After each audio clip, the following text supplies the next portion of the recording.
not going to spend a lot of time on the IoT slides, but I'm going to go through it. And really the overarching thought here, guys, is think out of the box a little bit and think about how you can provide connectivity for your customers. So first off, who's Data2Go Wireless? Our claim to fame is that we've actually built a platform, we've integrated all the carriers into it, and that's how we support and service our customers. We've built a prepaid billing engine into the back of the platform, which mitigates risk for us and for you guys as far as chargebacks are concerned. So when we charge when the customer uses data, we're charging them that same day. So basically we're helping you guys monetize wireless services via our cloud-based system. So some of the IoT use cases, okay, this one is the bicycle kiosks in the California wine country. They needed a way to be able to connect to the credit card machines. Big application, and you'll see we'll get to a slide a little further in the deck that talks about the most important things that are being run over mobile connections today. So this customer had the kiosk, they do bicycle rentals, they needed access to run credit cards, and they also needed access really from an inventory perspective. They need to know when a bike is there, when a bike is not there, when they can rent it, and being able to just have basic connection. So what we did there, it wasn't rocket science, guys. We're selling them a router, a PepLink device. We're selling them dual SIM connectivity, and we're showing them how they need to be able to set up and configure the router so they can have remote access to it. Real simple. Not that, again, it's not rocket science, but when you get into deals like this, this is how you get into the multi-site deals, and that's really where the bigger payouts are going to be, guys. It's really about getting something that can be emulated or duplicated across the country with a lot of different sites. Next one, this is something that we did for a customer that had a business that they managed solar panels for commercial clients. Believe it or not, when they called us, they're like, yeah, when we have a problem, we send the guy out. He's got to drive 150 miles into the desert. He's got this belt of, he's got his tool belt, and he's got to go out and he's got to be able to pull data from these things with SD cards. And we were blown away that they were actually still doing that. So it's kind of the same idea. We're giving them remote access so they don't have to do a truck roll to be able to gain access and be able to pull data from the sites. This one's interesting, and we like to talk about it because you'll find these little nooks and crannies of some of these really unique applications. This is a company that was built to mitigate odors at dumps, at farms, at, what was the other? Dumps, farms, food processors. So basically what they do is they have these sensors that they're testing the air. They know if there's methane, they know that there's an alarm that goes off, they know if there's sulfur, they need to do something to cover it and clean it out. So basically they're pulling data, and this is a true IoT solution. We'll call it an industrial IoT solution, where they're using sensor data to be able to come to a conclusion of what action they need to take to be able to fix it. Again, it's not rocket science, guys, but it's something that is kind of out of the box that we don't think about every day. So I'm just imploring you guys to kind of keep your minds open and think about how your customers are going to be able to manage remote locations, to be able to get access or get data from places that there's not a human being to be able to do it for them. And this is a good lead into the rest of the deck because this is a failover use case. I forgot the name of the hurricane that went through Texas a few years back, wiped out about 200 locations for this insurance company in Texas, and they we were in crisis mode with them and launched over 200 devices out. They actually powered them with car batteries because there was no power. So it was real interesting how we teamed up with them. They used their brains to be able to kind of close the loop where we provided everything they needed, but we can't provide the power. So they had a real interesting way to be able to provide the power. They took these devices while the hurricane was coming through. They used it as primary use case. We're going to talk about that, the difference between primary and secondary or failover use case. And this customer used it for primary, and then once everything came back, they were able to knock the data plan down and just pay for a 1 gig plan that was there as a fallback for them. So now we'll talk a little bit about what is Data2Go. That is the name of our product. that what we do is we take a carrier agnostic approach. As I mentioned earlier, we're connected with all of the major carriers into the back of our platform. And it's really being used for a couple different ways. Primary connectivity is a much bigger conversation now than it has been in the past. The speeds are faster. It's getting commoditized a little bit from a pricing perspective, so it's going to allow us to be able to not break the customer's bank for them to be able to use wireless as primary connectivity. 2 years ago, we couldn't have that conversation because it wasn't an option. The wireless costs from the carriers would just price us out of the market. So then besides the primary, we have the business failover as well that keeps their critical applications going. And I think that the next slide is going to be really impactful for you guys. Who needs failover? Who needs that wireless connectivity? Now, if you look at it, most customers are probably using definitely 2, if not all 3 of these. It doesn't matter the size of the customer, small customer, large customer. Anybody in the retail space has payment transactions. It's a critical part of their business to be able to always be able to collect money from their customers. That alone gets the ROI for the customer for a failover device. Voice over IP. If there's no inbound or outbound phone calls, you're paying your employees to sit on your hands as a business owner. That's not fun either. Then cloud-based applications. That's also part of the day-to-day business. Everything's in the cloud today, even our basic email services. So you need to have access to the internet at all times to be able to run your business.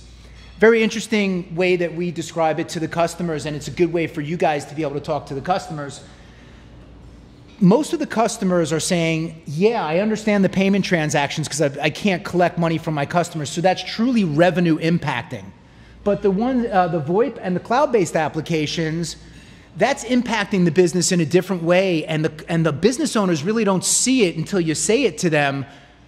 The lack of employee productivity from not having phone access and not having cloud service access, sometimes, depending on what kind of business it is, that could be more costly than not being able to run credit cards. If you're a law firm or a doctor's office, that's different, right? The payment transactions are not as important as the lawyers being able to do their work, access the cloud, being able to make phone calls and bill customers every 15 minutes, right?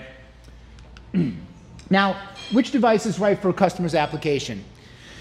I'll go way back here, guys. Dave and I, Dave's sitting back there too. He's our VP of technology, so anything technical goes to him. But we've been through a couple of businesses together, and the last business we had, we were an embedded module distributor. So we sold to the router companies. So back in 2014, when we started Data2Go, which is now 8 years in, I can't believe it, we knew best of class. We knew who to choose because we knew how the companies operated. We knew the support level that we would receive from them. We knew how the pricing and the features and functionalities were compared to other devices. And we still stand behind it 8 years later. We chose Peplink as our horse. Our business is about the MRCs, guys. And you guys can sell hardware, you can get a spiff on it, but the real money is in recurring services, as you know, whether you're selling cable modem from Comcast or you're selling a wireless from Data2Go, the recurring services is really what gives you guys that evergreen income. So we made this choice back in 2014. We believe in the Peplink devices. They have a full lineup of from the entry level up to the $12,000 device that has 12 or 16 different cell modems in it. Believe it or not, there are use cases for those these days. Some of the media companies are doing that where they're able to bond the multiple cellular radios together and be able to create a larger connection or a larger pipe, if you will, to be able to pass data through. So the point being on this slide, guys, if I just simplified it, is that we are Peplink experts. Dave is a certified Peplink engineer. We have 2 other people on staff that are also certified Peplink engineers. And we can find the right device for your customer based upon the applications that they need to fill and they need to use the device for. The entry-level device is going to be single cellular radio, so it's got 1 modem in it.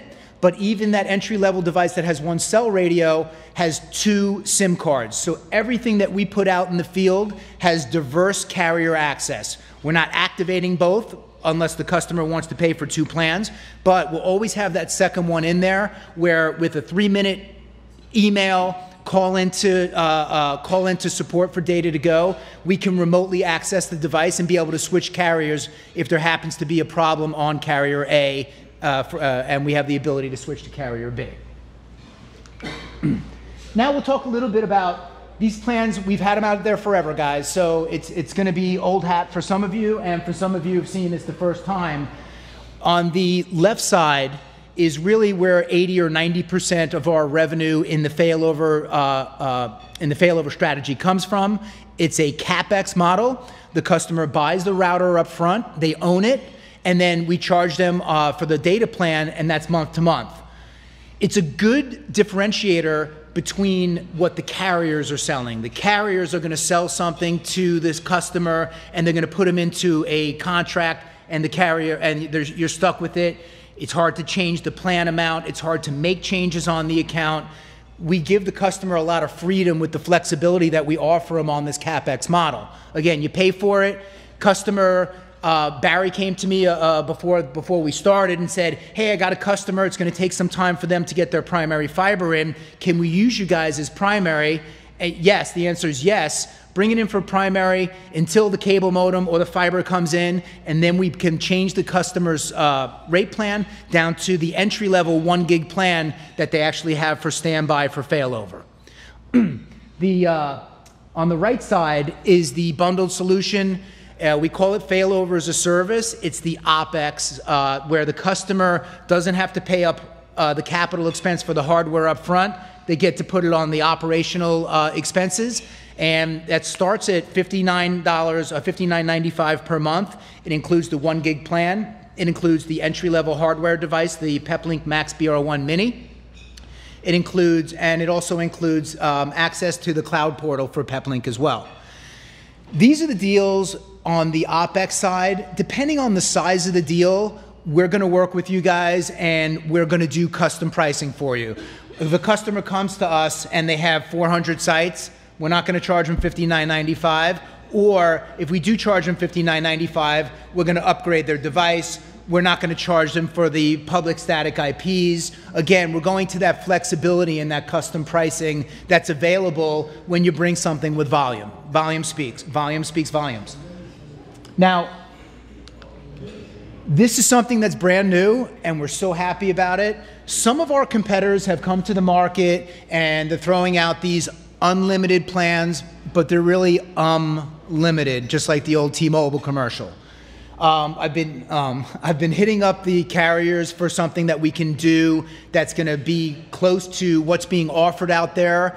And with the move forward with 5G, this is the precursor to really being able to use the 5G connectivity that's coming to us now as that primary use case, where you can, instead of waiting for fiber to be built out or waiting for a cable access to be built out to a building, as fast as you can ship a device and plug it in, you're going to have internet access for the customer. So the carriers are getting smart, and they know that they need to start offering it this way to be able to compete with the cable companies, right?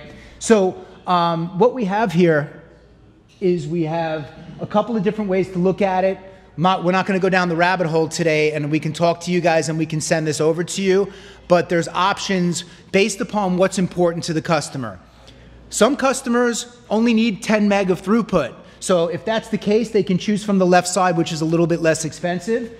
On the right side, the customer has the ability to choose their speeds, whether it's I'm sorry, did I do that backwards? Yep. The deprioritization numbers are going to be different, and where the customer is being throttled is at a different level. So depending on how the customer needs to use it, how many employees they have, what applications they're running, what other circuits they have that can be used in tandem with this is really going to dictate what we're going to offer them. Now, what kind of features do we choose? We've seen everything already. So we know what can possibly happen. We know when the signal's bad. We know when we have to give the customer a different chipset for the device to give them better throughput. We mentioned the static IP. The LTE Advanced is the Cat 6, but going backwards, the entry level is Cat 4, customer is going to get 10 to 15 meg per second down and 3 to 7 on the up. The next step up is that Cat 6 device, which is going to get them 40 to 60 down and 20 to 30 up.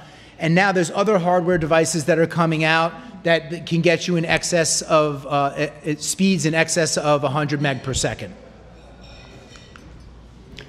Some of the additional accessories that we sell as well, we offer high gain antennas, we offer PoE injectors, and also signal boosters when they're needed. What we've seen, though, guys, is that the way that the carriers' networks have been built out now over the years, 15 years ago, it's different than how it is today. 98% of the time, we're going and we're using the tools that we have access to on the back end for the carriers. We choose the right carrier, it just works. Some of the things that we don't have access to when we do those carrier lookups is geography of the land and construction of the building. Those are some of the things that can affect the signal strength sometimes, where we'd have to go to this next step to offer the customer a high gain antenna, PoE injector, or straight up signal booster. But those are the secondary, which are things that once we get the device out there, we're testing it, we're plugging it in and checking with the customer over the phone, and we know what we're going to have to do from that point based upon what we see the signal strength and the signal quality is from the device. Qualifying questions, how many people are in your organization? How many desktops do you have? What are some of the applications that you're running? Do you have point of sale terminals? Are you using voice over IP phones? As an agent, gathering this type of information is important for us to be able to help you guys and guide you on what's really going to be the right configuration and the right solution for the customer. How do we get a quote? This has been up for years also, guys. So we make it pretty easy on the back of our website. On the bottom left, there's an agent quote request link. You click that, and you're going to fill this out. The TCG agent is always going to be the same. This is how you guys kind of register an opportunity with us. 100-111. For any time you guys go to this site, the TCG number, that number goes into the first into the first spot, and everything else is going to be pretty self-explanatory. If it's not, we're always a phone call away to be able to help you guys walk through it. Usually it takes about 3 or 4 minutes to be able to fill out this form, and we return the quote to you to put in front of the customer. Usually within like 30, 45 minutes, you guys will get it back. I know I ran through it pretty quick. I know a lot of you guys have seen this presentation before. For those of you that haven't, hopefully it sparks some questions, and if you have some questions I can answer, I'd love to do that now. And I hope everybody's enjoying their food. Yes, sir? Yeah, who is it? Do you guys do monitoring on your side? Do we have to have a separate company do monitoring to make sure that, even though it's a secondary unit, make sure it stays up? What we do is we actually charge $3 a month for access to the InControl 2 portal. The InControl 2 portal is the back end for the Peplink devices. So there's configurations that we can do there by being able to give them threshold alerts, WAN up-down notifications. There's all kinds of items that we can check boxes that the customer is going to be able to get information when something's wrong. So that's built in there? Yes, sir. Yep. Yes.